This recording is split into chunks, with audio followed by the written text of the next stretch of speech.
Good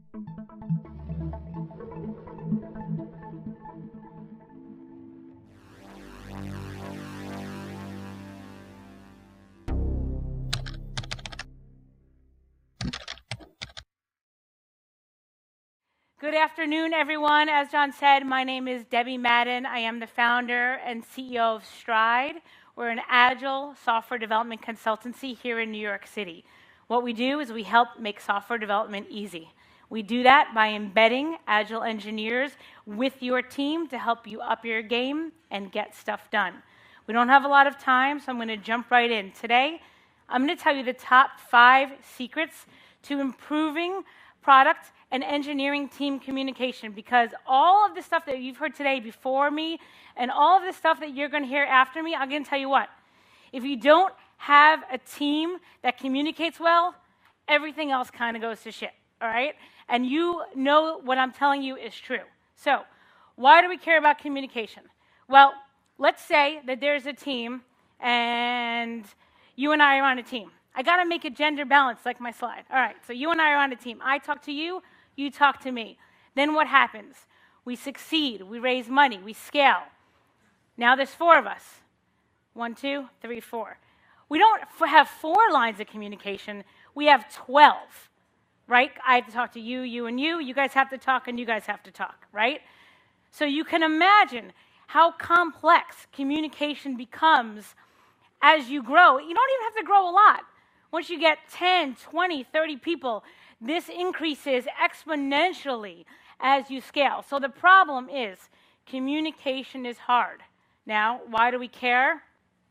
One of my favorite authors, Pat Lencioni, says, the single most untapped competitive advantage is teamwork.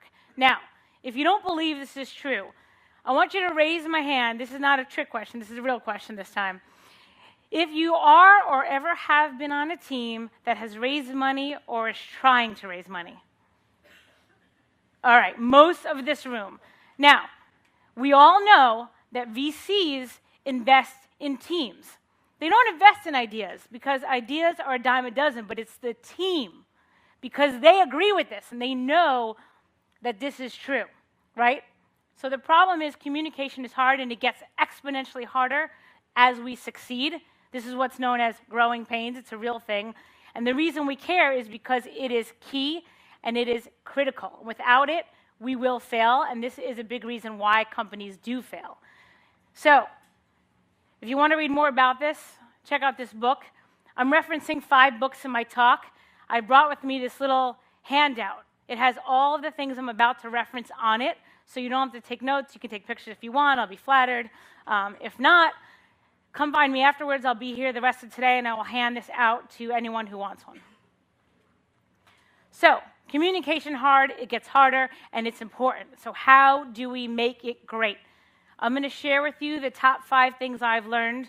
I've been doing this for 20 years, working with tech teams. I know many of you personally, and these are the things that I've learned firsthand by working with tech teams. Number 1, recognize chaos. Number 2, change it up.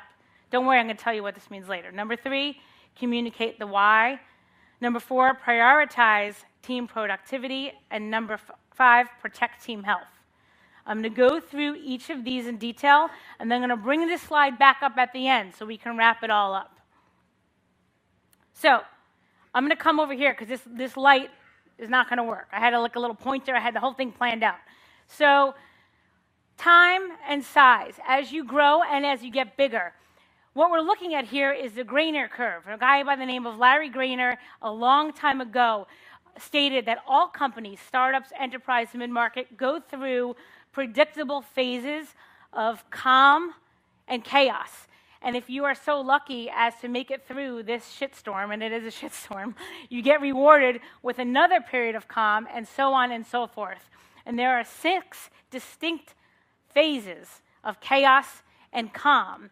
Again, if you want to know what they are, it's in my handout. You could read it later on. Now, why do we care about this? Because this is where communication falls apart, and this is where companies fail, all right? So you guys have maybe seen the curve, you've heard crossing the valley of death. crossing the chasm, jumping over. When things start to feel hard and difficult, like, oh, we were doing everything fine last month and now things feel hard, things are difficult, you're in a period of chaos, okay?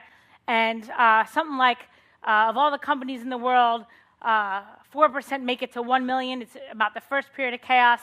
Another 1% only make it to 10 million. That's your second period of chaos. And then somewhere around 50 million is your third period of chaos, and so on. It's not a science. It's more of an art. I want you to think about the team that you're on right now, and I want you to think about this. Do things seem hard or easy? Do people seem unhappy or happy? Do procedures seem to get in the way, or do they seem to help? And does management seem misaligned or aligned? I'm not going to ask you to raise your hands, just internalize it, and you know who you are. If you are in a period of calm, your job today is to remember at least one or two things that I'm saying, because you will be in chaos in the future. So be ready for it. If you are in chaos, I talked to someone earlier today that said, I think we're about to be in chaos. And I said, I have news for you. That means you're already in it. All right? If you think you're about there, you're probably there. And the reason why companies fail in these periods of chaos is because it's very hard when you're in the weeds and you're talking about deadlines and hiring and all the great things we've heard about today. It's very hard to take a step back and say, you know what? Things are harder than they used to be, and it's not just that we need to work more, and it's not that we just need to work smarter. It's that this is a natural course of doing business. So step one, recognize that you are in chaos, and then do something about it, because we all know the definition of insanity is doing the same thing over and over and over again, right? Drives me nuts. I talk to teams, they say, oh, well, this meeting's not working. Let's go to the meeting. Don't go to the meeting. If the meeting's not working, stop the meeting. So if you are in a period of chaos, you need to do something about it. There's 4 things that I've seen be the most effective agents of change to improve communication. Now, you can improve communication between product and engineering. You can also improve communication within engineering. So pick your poison. Wherever you feel you're having a communication breakdown or a struggle, take these words and use them for that. The first thing I taught, change meeting rhythms. So one thing you can do when you go back to your jobs tomorrow is very easy. You can create a Google spreadsheet and have everyone on your team and everyone on the product team and all the stakeholders just say, tell me what meetings you have. List everything, your one-on-ones, your retrospectives, your daily stand-ups, your sprint plannings, your quarterly strategy meetings, your annual retreats, whatever meetings that you have. Just say who you meet them and the frequency, and just make a list. And then just say, all right, what do we got here? Because chances are you're going to find stuff that you're like, all right, well, that worked 3 months ago, but now, maybe we don't need that. Maybe our one-on-ones need to be different, like my good friend Dan from Artsy talked about. Or maybe product is throwing things over the wall, like my good friend Liz talked about. You need to have different meetings between the teams. There's all sorts of learnings that you can have just by examining your current meeting rhythms. I like to do this with my team at Stride, and we do this with our clients. Just put a calendar reminder every 3 months. Hey, let's update our Google Docs, see what we're meeting. Because it's not that people don't like meetings, people just don't like bad meetings or useless meetings. And it's in these periods of chaos that you could do yourself some good by just stopping all the useless meetings, just taking away meetings will do wonders to do what Dan said about freeing up time, and all good stuff will come. All right, so that's the first change. The second is change your roles. I know a lot of people that have implemented the Spotify squads and guilds. Oh, now we're going to become holocratic. Now we're going to become flat. Now we're going to have squads and guilds. Now we're going to have a product owner. Now we're going to have X, Y, and Z. What they're really saying is we're in a period of chaos and we need to change. So what I like to do for this, my favorite exercise, is wipe the slate clean, pretend your team or your company has no employees. You are where you are today and you have the goals that you need, and just list, do we need X, Y, and Z roles? Do we need a product owner? Do we need a scrum master? Do we need a dev manager? Do we need a team lead? Do we need a VP of engineering and a CTO? All these sorts of things. Really kind of map out whatever your world is and then say, okay, now these are the humans that we have. Let's plug in the humans into the equation, and then figure out what gaps we have. Very easy exercise. You could do it in an hour or two. Huge impact on communication, because I had a meeting once and someone said to me, there was 5 Striders and 5 client people in the room, and they said, we thought Stride was responsible for the product owner role. And I said, that's awesome. Point to which one of us was a product owner. They said, oh yeah, right? So really identify what roles, when you have the period of chaos, so that you can improve communication by making someone accountable for the roles that you need today. And by the way, you might have to change some of the humans, right? This is a whole nother talk I can give about don't be afraid to fire people or move people off of the team or demote someone. And that sucks, but one person that is not filling their role or is not communicating well can really take down the effectiveness of communication of the entire team. So, I mean, think about your team now. Is it solid? Is there trust? Is there cohesiveness? I just made up a word. Cohesiveness. If there is one human that you really believe is holding you back, really take this seriously, because it's not only, you're kidding yourself if you think they're only impacting themselves. They are impacting the entire communication of the team. Welcome back, Peter. And then 4th, get a coach. Now, I'm not talking about an individual coach like Dan talked about. I'm talking about a business coach, because, again, it is almost impossible to recognize when you're in one of these periods of chaos. What you want to do instead is get someone who is intentionally not in the weeds, someone that is going to hold your team accountable for annual and quarterly priorities. I have a really great business coach that works with the Stride leadership team, and if anyone is looking for a coach, let me know after, and I'll absolutely introduce you. So, recognize we're in chaos, change it up. Start with the why. Communicate the why. There's a guy named Simon Sinek. He's an author of a book, Start with the Why. I reference it in my handout. He does a great TED Talk, which I would recommend watching. A lot of people make the mistake of saying, we build widgets. This is how we build it. This is why we do it. It's not really so great. It's mostly how people do it. However, if you start with the why and say, this is why we're here, this is why the world is better, because we're in it. Apple's really good at this. Southwest Airlines is really good at this. Disney, make people happy. How? Well, it depends. It used to be theme parks. Now maybe it's more digital, right? Whereas Blockbuster, like, we're renting movies. Not anymore, right? So think about why. If you do not know why you do what you do and you are leading other people, this is like an emergency. We should all leave now. But we won't. We won't. But after you're here today, go back to the person that you report to and say, why? What's our mission? What's our purpose? Why is the world a better place? Because my team is in it. And then tell everyone else. Because I can't even tell you. If I had a nickel for every time one of my Stride teams came back from one of our client engagements and said, oh, people are frustrated. They're not talking. No one's communicating. I'm like, wait for it, wait for it.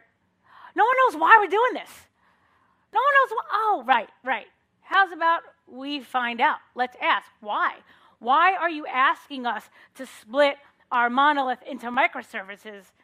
Okay, we'll do it. Sign me up. Just tell me why, right? And the why doesn't have to be this big grandiose thing. It could be the why for something like that. It can be big. Why does the company exist?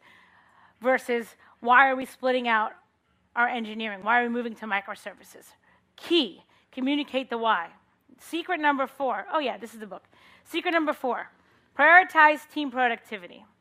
There's an article I read, came out in the New York Times, what Google learned from its quest to build a perfect team. I think I must have sent it around to half the people in this room.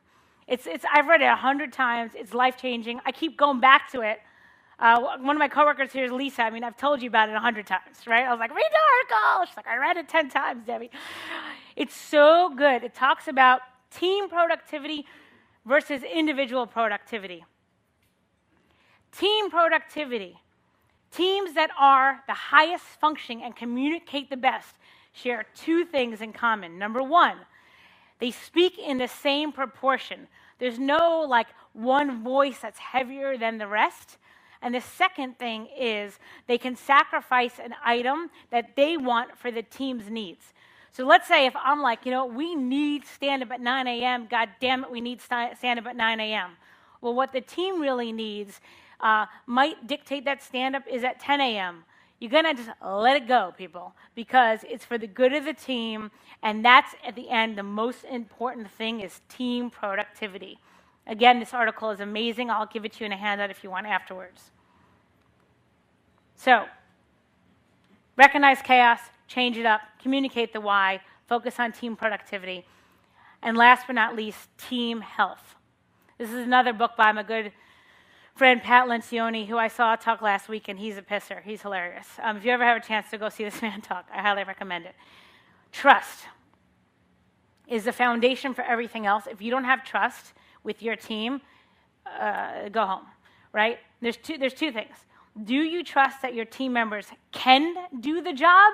And do you trust that they want to do the job? Because you and I both know people that are really great at the job they do, and they just don't care. That's almost as bad as not being able to do the job. And sometimes it's worse because they are skilled and they will negatively influence other people. So they're almost like, you got to watch out for these people that are really good and don't care.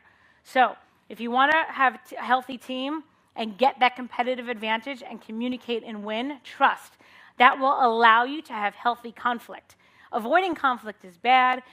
World War III is bad. If you have trust, you can actually have healthy, productive conflict. One-on-ones are easier. Team meetings are easier. It allows you to stick to your commitments. All right. This is in the book, The 5 Dysfunctions of a Team. A fable. It is amazing. Najati's nodding. You've read it. You've heard me say, read it. It's a great book. That's really it. I really didn't need the last slide, but thank you, Peter.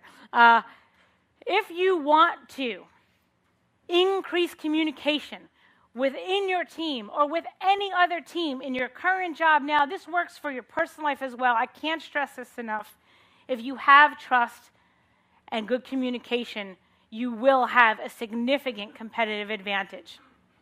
Recognize chaos, change it up, communicate the why, prioritize team productivity, and above all, protect ferociously your team health. That's all I've got. I don't know if we have any time for questions or... All right. Thank you, everybody. Thank you.